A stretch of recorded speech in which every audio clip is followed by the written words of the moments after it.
All right, folks, hello, and welcome back to another edition of Afternoon Drive here on WJOP Radio. My name is Drew Moholland. Good to have you on board for another Thursday afternoon here. It's my weekend. I get tomorrow off, so good luck to everybody getting through tomorrow. One more day, and you get the weekend, so very good. Thank you for spending some time with us here this afternoon. I know part of my plans tonight will be watching those Boston Bruins tonight playing in Toronto. Game 4 tonight in Toronto. Bruins gave one back the other night to the Maple Leafs, so it is 2-1 Bruins in that series. I will be finding a spot either on a couch or maybe, I don't know, maybe we'll go out to dinner and watch the game or something tonight. But we'll be watching the Bruins tonight. I know that. Even my wife, who does not like hockey very much, does not like sports really very much in general, likes them but would prefer to watch something else.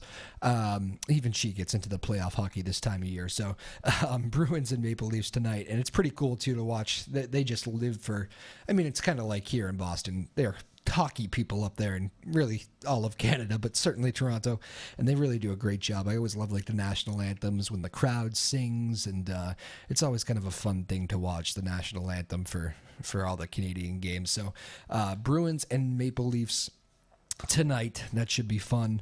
It's another really good time to be a sports fan around here. You get the Celtics kind of cruising through the Milwaukee Bucks. You know, I was talking to a couple people today, and we were all kind of having the same feeling about the Milwaukee Bucks. We thought they were better, and with all the injuries that the Celtics have, you would think maybe, I think a lot of people thought Milwaukee might run through and really kind of take this series from the Celtics, but the Celtics really handling them in those first two games. We'll see if the home court for Milwaukee makes any difference tomorrow night, but Celtics also cruising. And how about the Red Sox? I cannot stay up for these late games.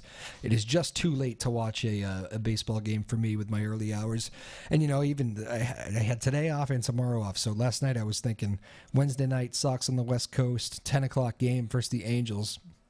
You know what? Maybe it will be a good time to kind of stay up late and watch a full baseball game at night. So I had all these plans. 9:50, I was awake. I think 9:55, I was sound asleep. How pathetic is that? And I was trying. I was like really trying to stay awake. But I don't know. I guess I don't have it in me anymore. We'll blame the early hours that I've gotten used to. But couldn't make the game. So those West Coast games are just tough. Good on everybody who's able to stay up for those things. And the Sox are just cruising. Another win, 9-0. I wake up every morning, I look at the score, and they're crushing teams. So good job by Alex Cora and the Boston Red Sox. Busy show today, as usual. We got another great guest. Elizabeth Marcus is going to be on us. Is going to be on today. She's part of the Earthport Film Festival, which is this Sunday, which is actually Earth Day for those of you who don't know. Earth Day this Sunday, so very exciting. We're going to talk with Elizabeth Marcus, and I actually think the boss, Sarah Hayden, is going to come in too. They know each other, they're friends, and they're both involved in this, so might have both of them in here in just a couple minutes, so that will be good as well. Next week, I already kind of have an idea of who we're going to have on, and I think it's a good time to probably promote it because he just texted me and said, looks like we're definitely on for next week.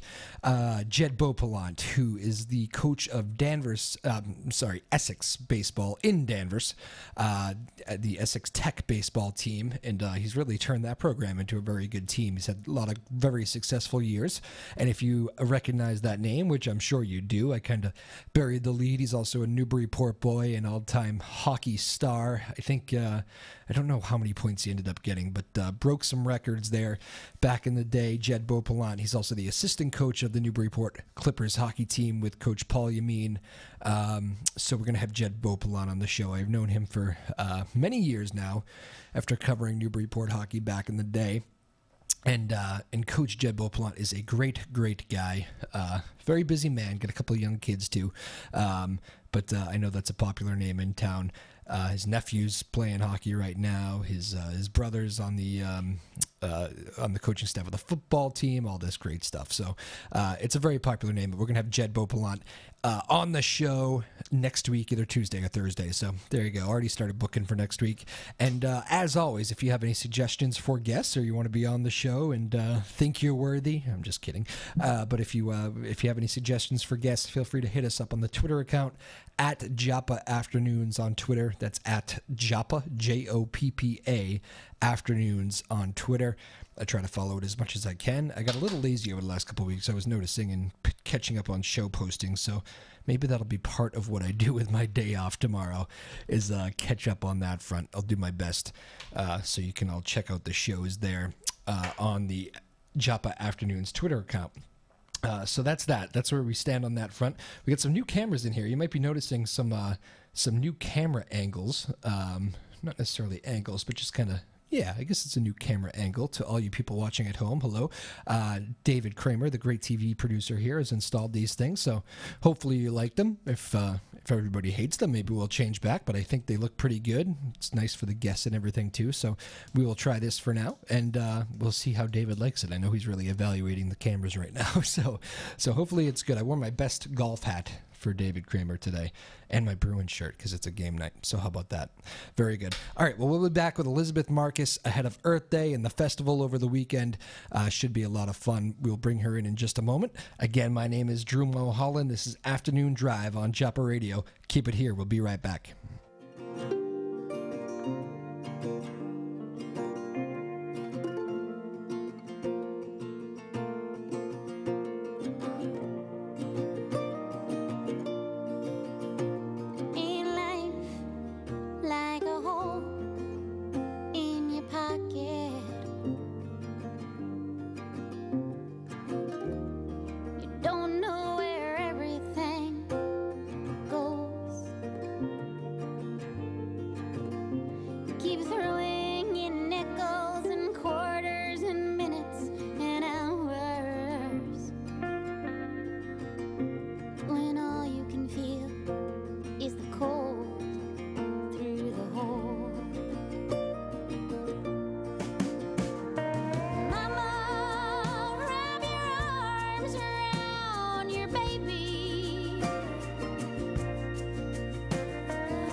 Kicking back today like a stone.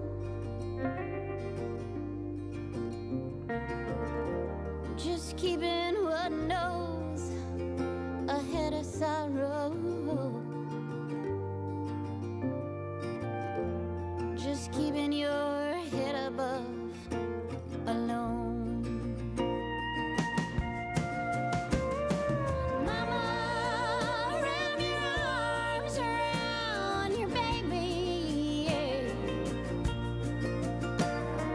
Daddy, dance gently around the floor.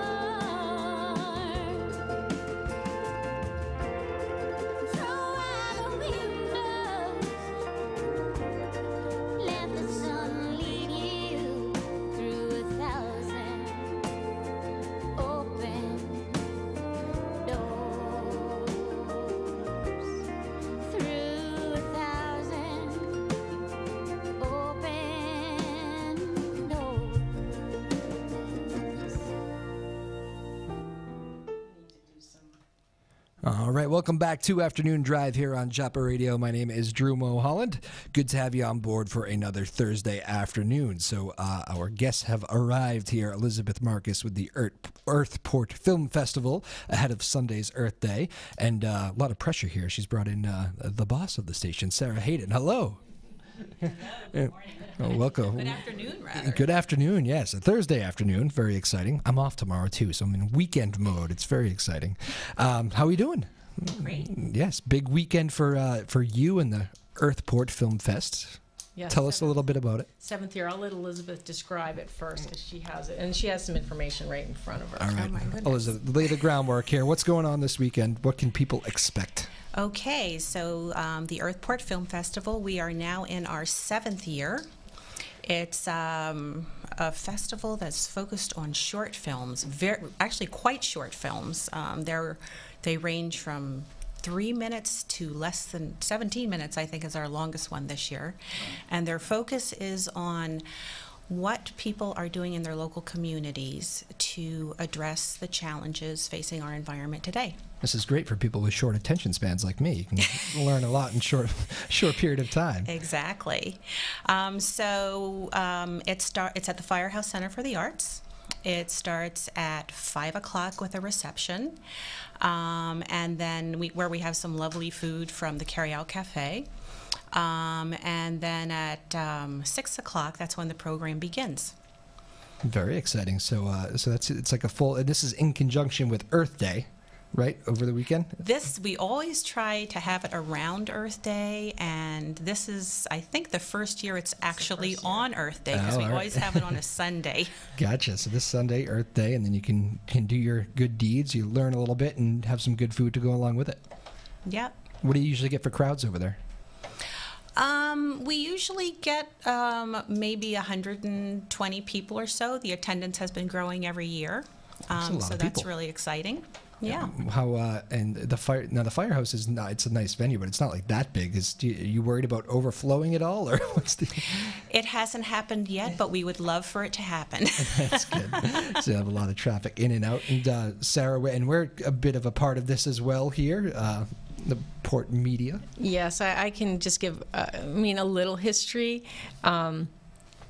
So I'll go back even a little bit more, and you can just jump in anytime if I'm talking too much. So Elizabeth and I used to be neighbors. Sure. Yeah, we used to be neighbors in the South End. Elizabeth's still there. We moved out into this end of town over here, and when Elizabeth started her training at Comcast, or it was, I think it was Media One or something like that. It was over on Hale Street. I had already done some stuff.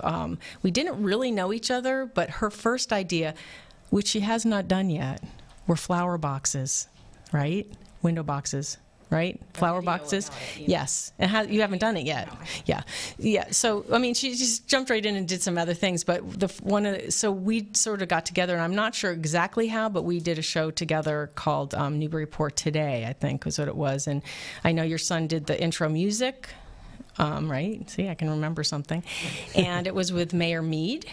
And then we did with Mayor Moak, I think is what it was. I need to know more about this. What was the structure of the show? Yeah, well, with Mayor Mead, it was great. We went out on the street. We got questions for the mayor, and I always did in front of the camera, and Elizabeth did the camera, and another gal helped us on some other shoots too. She's in Amesbury, and she is a member now because anybody can join, so she's been supportive as far as joining. Yep. But it was great. We'd ask people, is there a question you'd like to ask Mayor Mead? And, typically it was about the sidewalks. I think the bad sidewalks at the time, or? Yeah, there was a lot about Notoriously bad? sidewalks, and then there was another thing that there was a lot about, and I don't know if it was dogs. It could be potholes, but stuff that irritates people more than just like a big question about budget or anything like that. It's the little stuff. She did a good job. She was very good at answering just really on the cuff. We'd have them ahead of time, and I'd say these are some of the questions, but she was always able to answer questions. It's like Mayor Holliday's very good with. And John Moak was good too, but just don't want to throw him under the bus or anything. But Yeah, it's good to be able to answer questions on the fly if you're doing a show like that, in case there's some other thing. But that was fun. Yeah, and ever since that, Elizabeth, you guys have been working together, you two, and here comes Earth Day and the Earth Festival. Yes, we have been. And I think I said already this is the 7th year. The way it started was that just Sarah and I were talking about how to get some more information about ecology, environment, et cetera, on the station, and I think PortMedia was looking at doing a film festival, and it all kind of came together at the first Earthport Film Festival, you know, the rest is history, but we've been co-producing it ever since. I think one thing that's new this year is every year we try to spotlight different organizations in the community that are doing good work.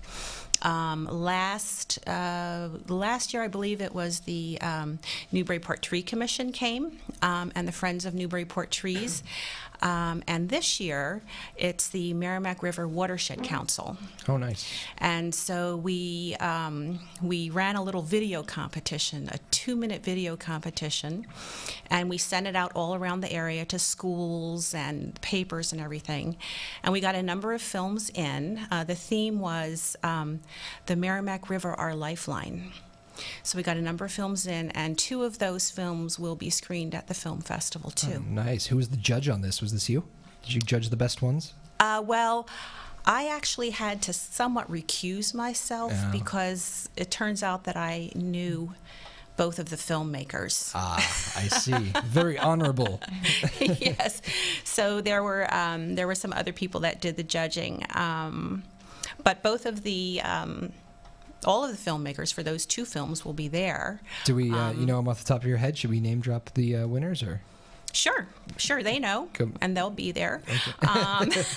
Go ahead. So there was a film called Save the Merrimack River, and that is by Finn Tainter, who's actually from New York City, but he has grandparents who live here in Newburyport, so he's familiar with the river. Okay. And the second one is called River Poem, and that's by a father-daughter team, and he's Newburyport resident, Brian Cassine, I think is the way you pronounce his last name. All right. And his daughter, Andaman. Wow, that's not easy. I'm not sure that's the way you pronounce it. She's called Andy for short. But that is I should say that Finn's film is, he did a lot of animation in it himself. The River Poem film is some beautiful shots of the Merrimack River and then a voiceover of the poem that I believe Andy wrote. So it's I think people will really enjoy them. And then John McCone from the Merrimack River Watershed Council will be there to talk a little bit about what they do. Nice. Yeah. Well, he must be, and he gets a film kind of after the river. He must be kind of thrilled to see that. What is the? I think people hear about these art festivals and immediately think all the, and this probably is the case, but all the films you're going to learn a little bit something environmental and about how to protect a lot of these. Whether it be rivers or natural resources. What's the thing this year that feels a little bit different, if anything? I know the Merrimack River is a little bit specific, although maybe a lot of the films in years past have been about this, or? Actually, no. We have had a lot of films about water-related issues, and we do this year as well. I think if I were to pick out 2 most unusual films, one is called The Ballad of Holland Island House, and it's actually a music video done with clay animation. There's a duo called a folk duo, roots music duo called Anna and Elizabeth, and they're the ones that sing the song.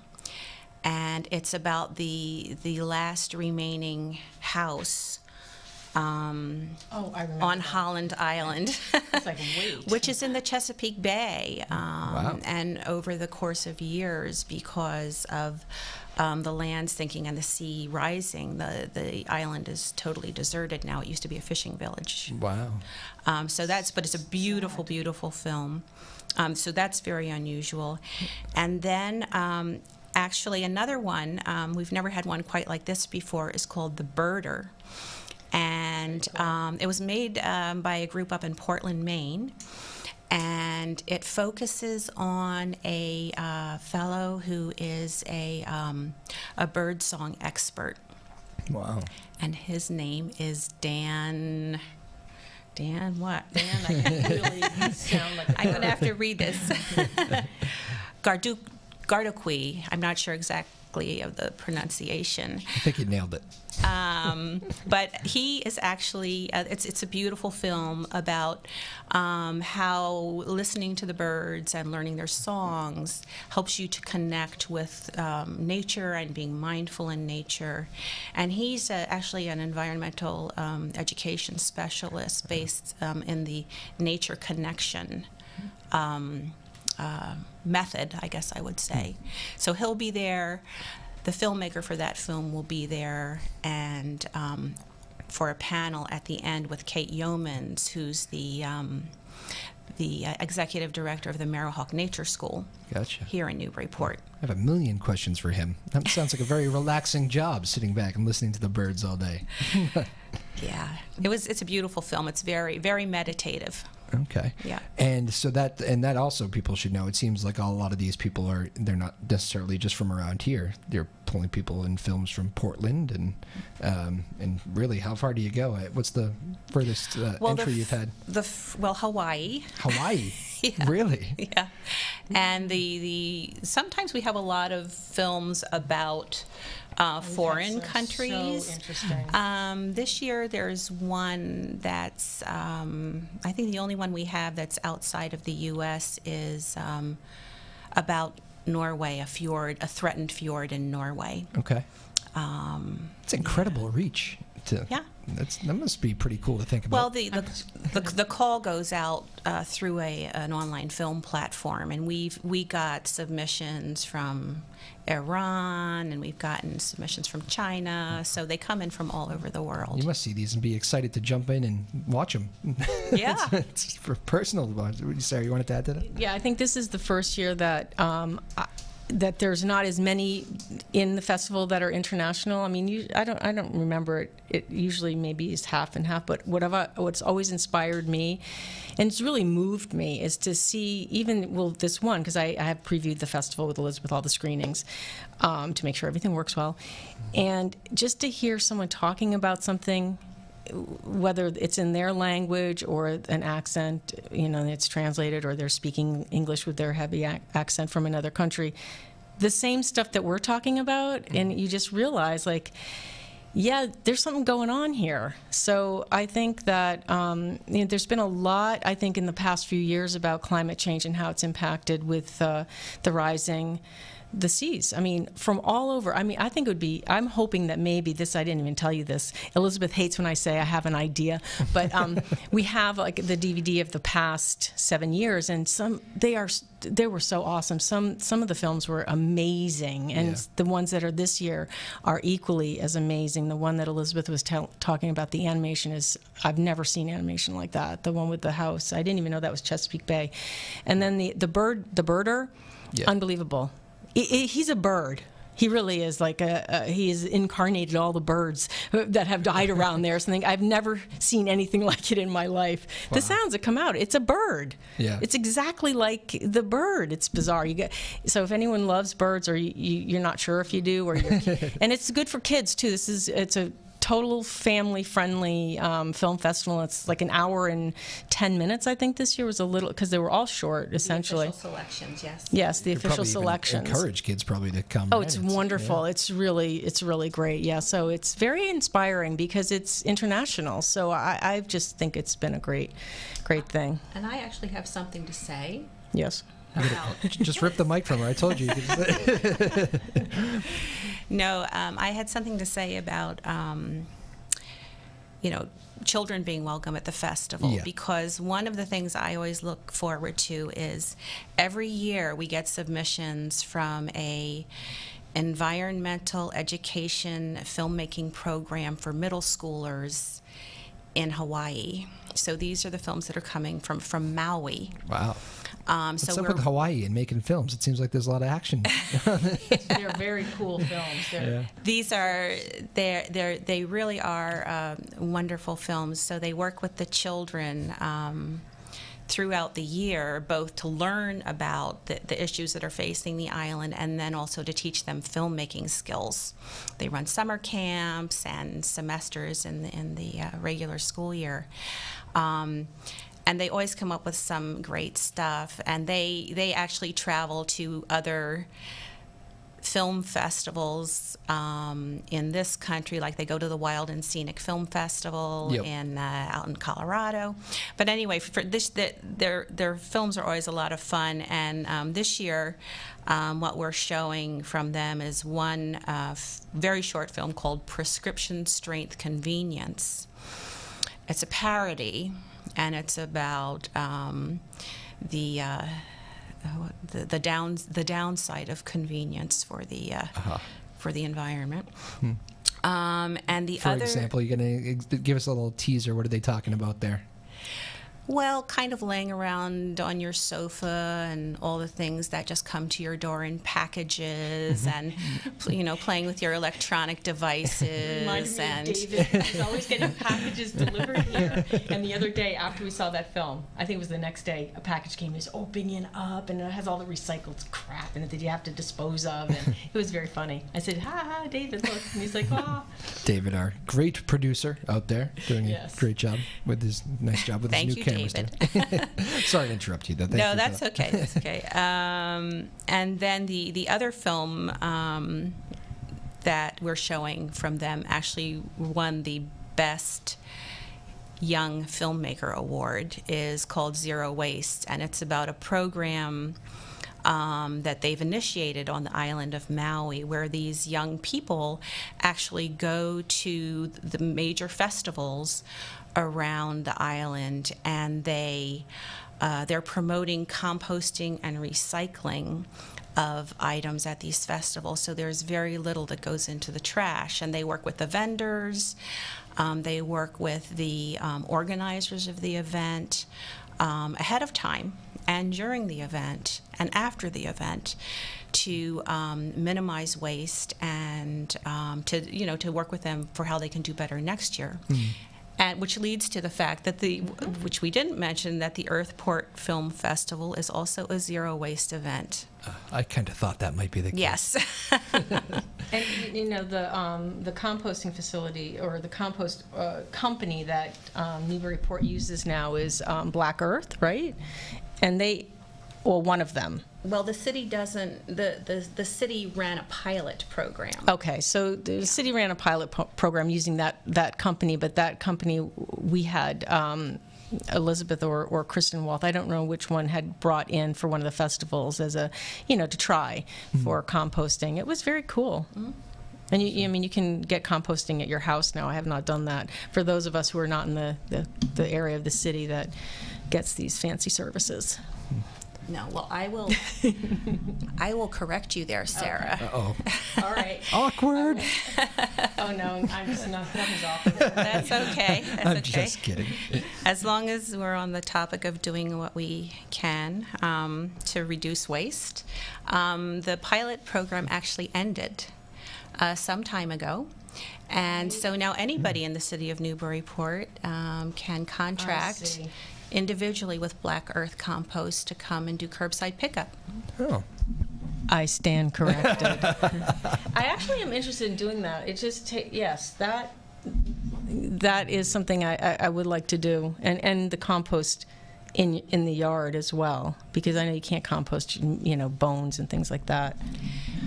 And the more residents in the city that sign up with Black Earth Compost, when they get to a certain threshold, then the price per person goes down, per household goes down. Hint, So hint, get involved. the more the better. Again, Elizabeth Marcus here with Earthport Film Festival and Sarah Hayden of PortMedia here combining for this great thing on Sunday. I wonder, when you were talking about all these different filmmakers and we were talking about kids, in this day and age, 2018, I wonder, do you get a lot more, young is relative, I guess, but I feel like there might be a lot more young people getting involved with how easy it is to make films just with technology. You can just have a laptop and a camera and you can do some pretty amazing things. Do you find that being the case, or is it kind of all age ranges? We don't ask the filmmakers what their ages are. It's probably a good policy, actually. Except for the ones that are submitting under the young filmmaker category. What is that category? What do you? It's under 18. Under 18. Okay. Yeah. I missed that by quite a bit. But we do get usually pictures of the filmmakers and a little bio of them. Yep. So I would say that many of our filmmakers this year are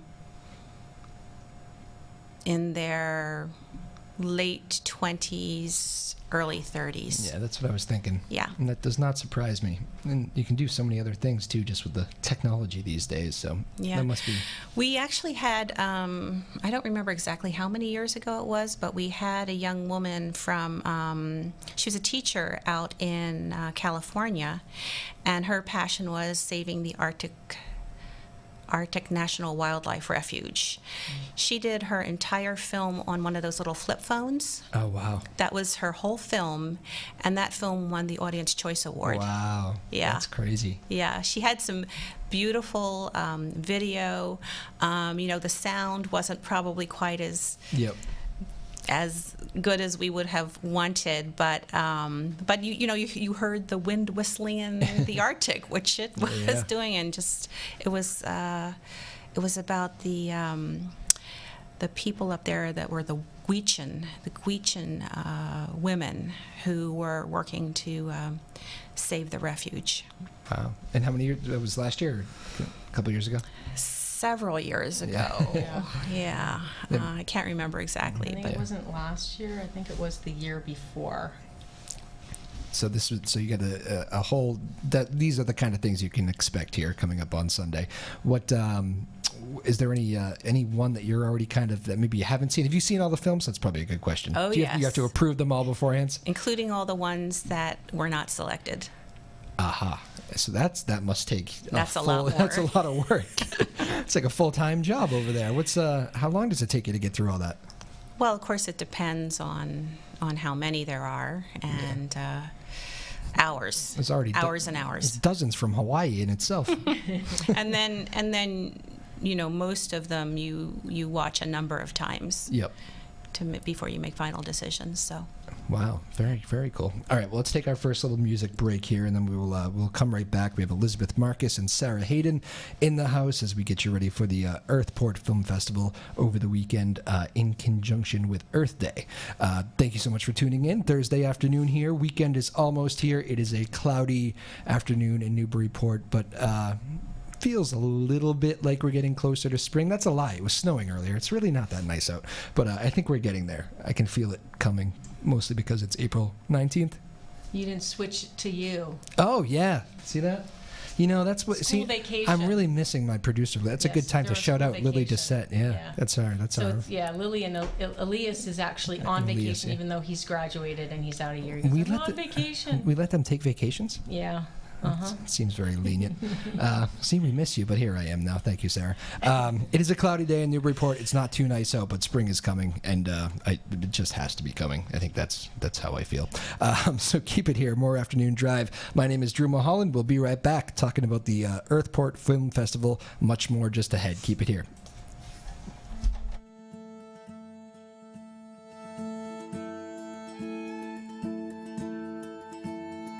Your dreams may keep you up at night, a sweet surrender when it's right.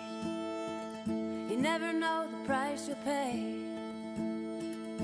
Everyone must find their way.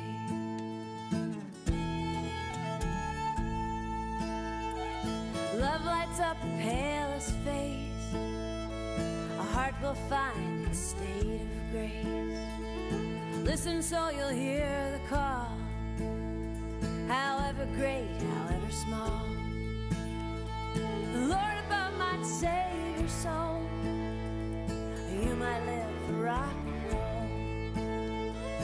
Love will lead you down the road, help to ease a heavy load.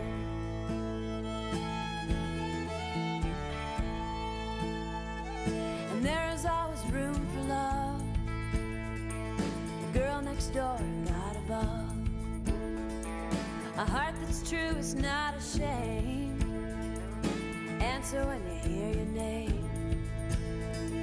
The Lord above might save your soul, you might live for rock and roll. Love will lead you down the road, help to ease a heavy load. Remember when you're full of doubt, how many roads can lead you out? How many gods, how many passions have lifted us to glorious action.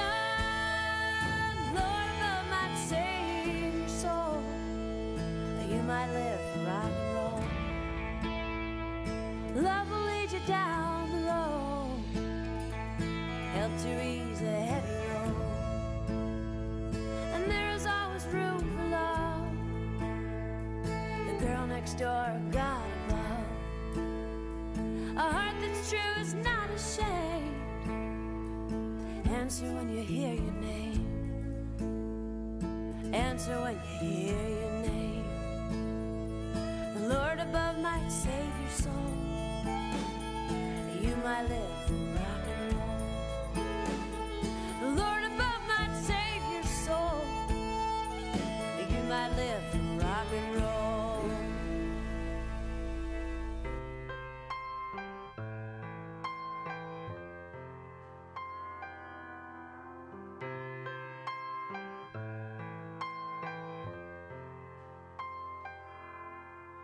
Only ever really one story, a boy and a girl, and a dream of the world. An apple, a kiss, a moment of sky, the moment you choose without knowing why. All right, welcome on back to Afternoon Drive here on WJOP Radio. My name is Drew Moholland. Another fun show on tap here today. Elizabeth Marcus, and getting used to the new cameras here. So, oh, there we go. See, it's working out. You can see me testing all the new buttons in here, so there we go. Elizabeth Marcus of the Earthport Film Fest and Sarah Hayden of PortMedia in conjunction putting this thing together on Sunday. You were just saying, Elizabeth, you didn't think you've run out of things to say, but not so fast. Always have more to say. I was curious. I wanted to loop back to the film you were talking about, the Ballad of Holland Island House.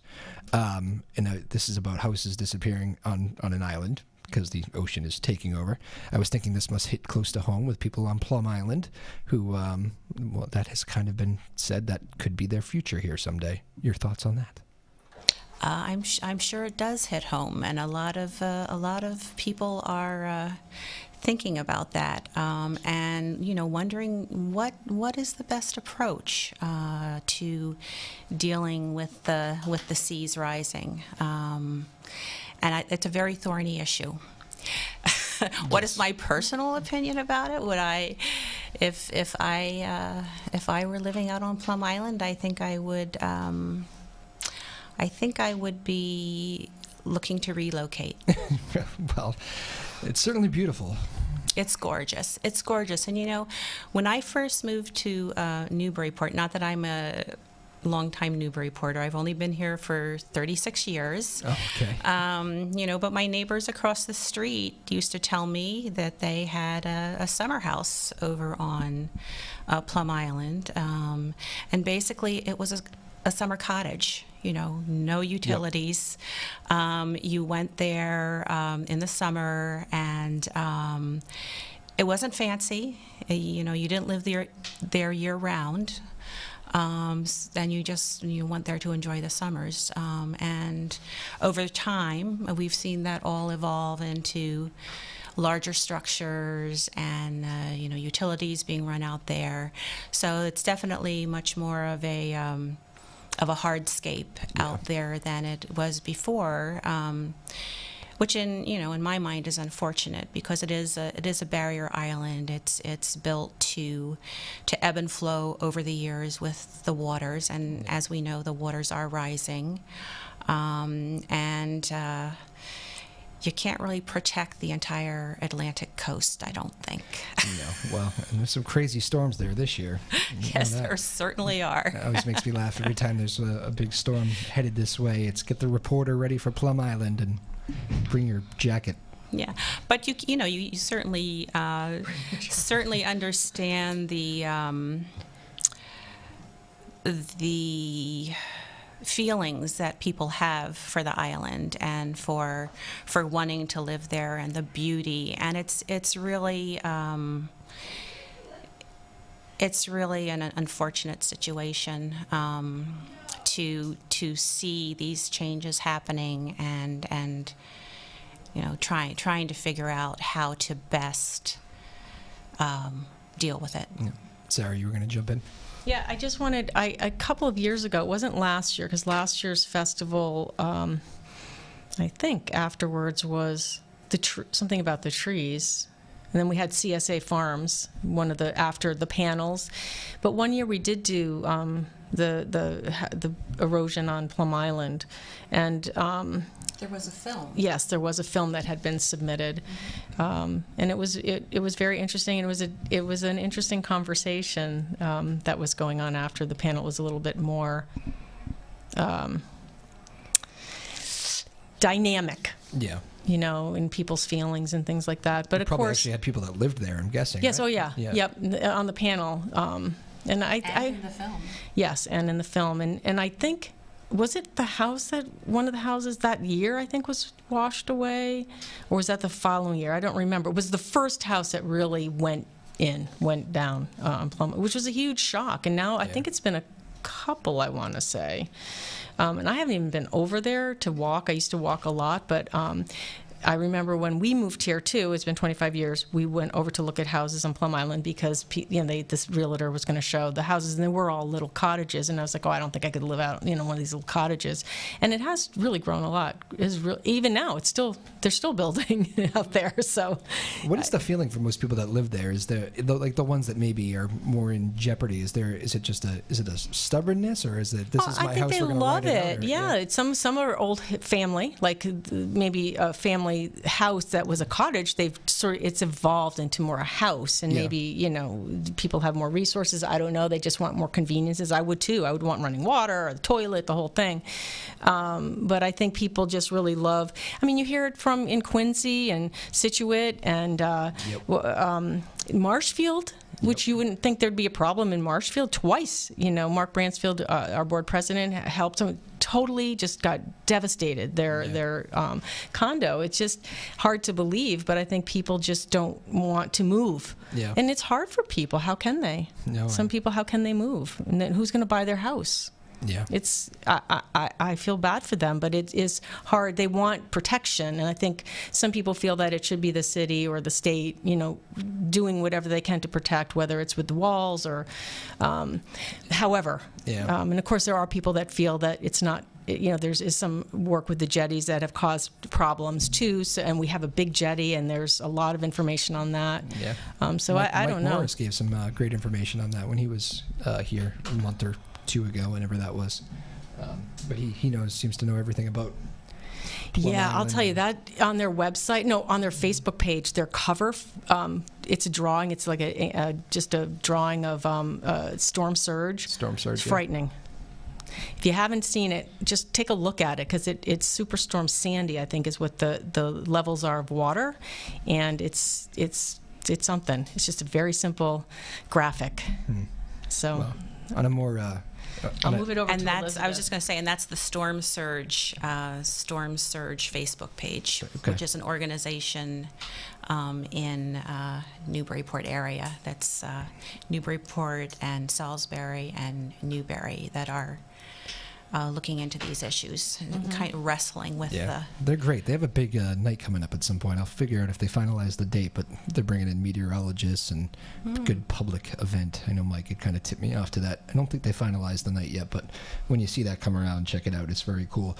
On a more upbeat note, are there any films that are, I mean, I'm sure a lot of these are a little bit doom and gloom, and this is how we're killing the environment. Are there any, what are the ones that are maybe uplifting stories, or for lack of a better word, I guess? Well, what I'm going to say is that they're all uplifting. There you go. Because they're all about what people are doing in the face of the challenges. There you go. So I think that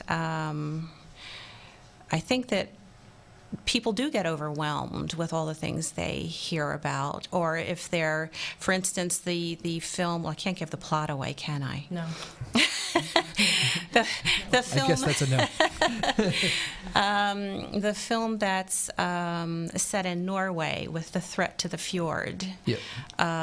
The national heritage fjord in Norway, and there's a copper mine that wants to dump their trailings into it. It's just getting ready to start up. So, you know, what do you do in a case like that? Do you just sit back and be overwhelmed by it, or do you step up and organize and try to fight it? And this is the story about a group of young people. So we're talking about, these are, I think, like maybe high school, college age Very young. students, and some of the indigenous people to that area who step up and go out and organize to try and stop it. Wow, very cool. So. And when you say a film like Norway, and you've mentioned Hawaii and all these places, do you find that a lot of these people will follow their films here and check out? Because I'm sure there's some that send in the film and let me know if I won, that sort of thing. But do a lot of these people follow their films here and check out all the other ones? Do you get to really meet a lot of these? Do you mean, do they physically come Yes, here? physically come, yes. Well, that's a long way to come. So Norway, no. yes. But We have had filmmakers. We did have, well, the film I mentioned earlier, the young woman from California who did the film about the Arctic National Wildlife Refuge. She did come out for that. make a little weekend out of it. Yeah. Driving me nuts. What was her name? It began with an M? It's Miho. Miho. Thank you. Okay. I can't remember Got what it. her last name is. She was But you know, very we're inspiring. not Sundance, so we can't afford to cover expenses Yes, for the yeah. film. And you know, filmmakers don't make a lot of money. I don't think. We're not most of them anyway, and especially not people who make short films. Right. I mean, how often do you? I mean, when I was growing up, you went to the movie theater and you saw a little short before the actual full-length feature came on. Yeah. I don't think they do that anymore. No. You don't mean previews for the kids that are... No, I don't mean previews. I mean, there used to be a little short, and then there would be the feature film. But I mean, many of these films, I'm guessing, really don't get seen other than at events like this. That's interesting. We were actually talking just last night, my wife and I, about how we couldn't remember the last time we actually went to a movie theater. Isn't that crazy? That's true too, Yeah. isn't it? I just don't know. I think you have all those movies are available on the TV now, so it's Yeah. you have to really enjoy the art of sitting in the theater and getting the popcorn, which I actually do. So I don't know why I don't go. So we'll be seeing you on Sunday. Is that what you're saying? Yes, if I'm not in Maine. Yes, I have strict instructions to help come clean up the sticks from the winter that are all over the house up in Maine. But I have to say it is that it is a point that the films aren't films that would be seen typically, and they're really good. I mean, the Documentary Film Festival, which is in the fall in September. They have amazing films, just really, really wonderful films. One of them was made by a local person. That was the Democracy Through a Looking Glass. Yeah, and we've shown it here, actually. That was great, Kevin Bowe. But you see films, it's very inspiring, and particularly, I have to speak to this festival, it's short. And so you see, in this case, you'll see 11 films. Eight usually. Yeah, okay, because there's one's a little longer. If you count the 2-minute videos, okay, so 10. And it just gives you a good sort of overview of the feeling, what's happening right now, sort of a feeling that's of the world. I mean, we didn't get as many on, or weren't as many selected that are international, but still, when you see the one from from Hawaii and then from Norway, it's just, I think it's really inspiring and amazing, and it's just a little over an hour, and the food's good. Carry-out cafe, we always make sure there's vegan selections and stuff. Mm-hmm. And then Tyke from Port City sandwich with brownies for after. I haven't met Tyke yet. You always tell me I should talk to Tyke. Yes, Tyke, if you're listening, which I know you're not, but maybe you will. I think he'd be a great interview. He's a very interesting person, very dynamic, and he's been involved in a lot of things. I think he'd be a great guest. Only not listening because he's working, right? Yeah, he works hard. They close at 3, but I know they continue to work and probably do catering, and I know Sue makes the brownies. Sue's his mom, and she does the brownies, which are delicious. Understood. All right. Well, it sounds like a fun day. This show flies by. See, it's very fast. Oh. Very fast hour. It sure was. You're fun. You're lots of fun, Drew. I'm fun. Oh, that's good. Well, we didn't mention Transition Newburyport, another group that's another show, and also our sponsor for the film festival is Marahawk. You can go a minute on Transition Newburyport. Yes. Well, Transition Newburyport is a whole organization that Elizabeth will have to just have 1 minute on, but I have to thank Marahawk, Kate Yeomans, Rob Yeomans for being our sponsor. They're just the most wonderful group to be associated with because of their mission and what they're doing with nature. And I just love nature. Yes. You're Elizabeth. Elizabeth, is it true you'd like to say more about this? She's boxed you in. Well, one sentence. I will say one succinct sentence about Transition Newburyport. I would say that we are about people in their local communities making a difference on the big issues of the day, including climate change, threats to our natural resources, and our growth economy. Excellent. Very excellent. That's fantastic. Well, final pitch, Elizabeth and Sarah, for anybody who has never been to this thing this weekend, the Earthport Film Fest. What is the sell? What's the pitch to get people to come out? Maybe even if it's not like really their thing. Maybe they're not the best green footprint in the world. Maybe they don't even love movies that much. But what's the pitch to people to get them out on the town Sunday? It's a lot of fun. They're just, you meet people from the community who come, and they come back every year, and they just enjoy the festival, and you'll learn about all of these. Well, to me, the exciting thing, given what I just said about Transition Newburyport, is local people making a difference, or people making a difference in their local communities. Very good. And Sarah, you want to add to that? I would just say it's a great family event, and it's beautiful footage. All the films, it's just nice to look at, and it I would say for grades, I mean 3rd grade up, it'd be good. It's an hour, but the films move along quickly, and it's great. It's very entertaining, and so it's bring inspiring. The kids. Yeah, bring the kids. You should be out by 8:30. Be out, by 8:30. At 8:30 at night. Yes, that's late. Good. That's late for me. That is true. I'm just kidding. Actually 8 probably. Yeah, I think more 8 will be 8:30. They'll be 8 at the latest. I started the show by saying I had today and tomorrow off, and I was gonna stay up last night and watch the Red Sox. Hadn't watched a full baseball game in a while. Watched the Red Sox on the West Coast. Through closed eyes. 9:50. I'm up, awake, ready to go. 9:55. I don't think I saw 9:55. Absolutely pathetic. But that's where we're at. Anyways, sounds like a lot of fun this Sunday. Good luck. Have a blast. Hope all goes smoothly. Thank you. Elizabeth Marcus, Sarah Hayden. Should be a lot of fun. Thanks for having us on. And one thing I just wanted to end with too, because I actually ended the show with it the other day, but we had a fun conversation going, and I got a little bit trapped on time. That's Officer Gannon out there who died on the job this last week was laid to rest yesterday, and he. Thousands came out, and I said the police know how to bury the dead. It's an amazing thing they do for those funerals, and just very moving, the thousands of people that came out for Sergeant Gannon. I forgot the thing again. There we go. For Sergeant Gannon. So it was a very nice tribute to him yesterday as he was laid to rest. Thoughts and prayers to the family of Sergeant Sean Gannon. And his dog Nero has actually been released from the hospital. That happened since the last show on Tuesday, and he's out walking and heading home. I'm not exactly sure where home is. I think it might be the police station, but I read a thing today that Nero the dog, the canine, is doing better. So that is good news on that front. A little bit of good to come from that very sad story. Thoughts and prayers to the family of Sean Gannon, laid to rest yesterday. So we'll end with that because I felt bad that I got trapped on time the other day. And on a more uplifting note, we hope you all have a great weekend. We will see you back here next week. Tuesday, we're going to have Jed Beauplant on one of those days. I know a lot of you people know him from the hockey world, the baseball world. I believe he holds a bunch of records for Newburyport hockey, and he's also coached a lot of your kids along the way. He's a great guy. I've known him for years. So Jed Beauplant on the show next week. Not sure which day we'll do, Tuesday or Thursday. Still looking to finalize that, but you'll want to tune in and hear from Jed. So that is on top for next week. Again, Elizabeth Marcus, Sarah Hayden, thank you so much. David Kramer producing on the TV side. His new cameras, these things look great. I think they're pretty good. I think they're working good. Sarah's liking them, David. Good news. So maybe they'll be here Tuesday. If not, we go back to the old ones, I guess.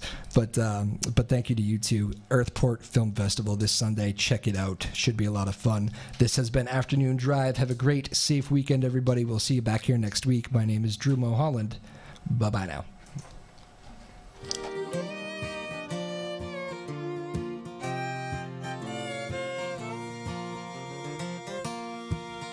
Don't talk to me about the good old days. I can't remember me one. Our love was more like a nuclear war. Thankful it's over and done.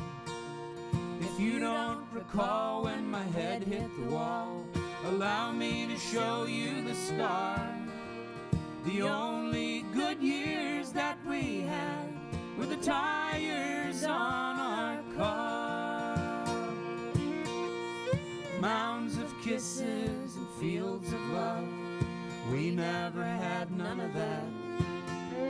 We broke our vows 1,000 times. Each year was the year of the rat.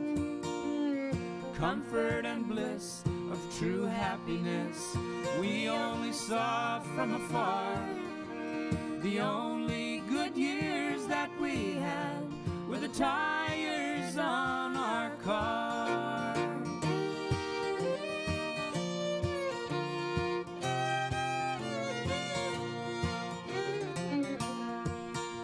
So how can you say we should try it again? I know that I never will. We didn't have much, but I'll tell you as such, what we did have was bordering nil. It may be perhaps just a memory lapse from too many nights at the bar. The only good years that we had were the tires on our car. It may be perhaps just a memory lapse from too many nights at the bar. The only good years that we had were the tires on our car. The only good years that we had were the tires on our car.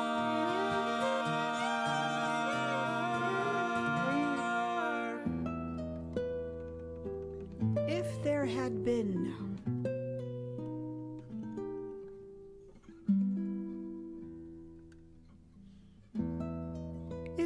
been more time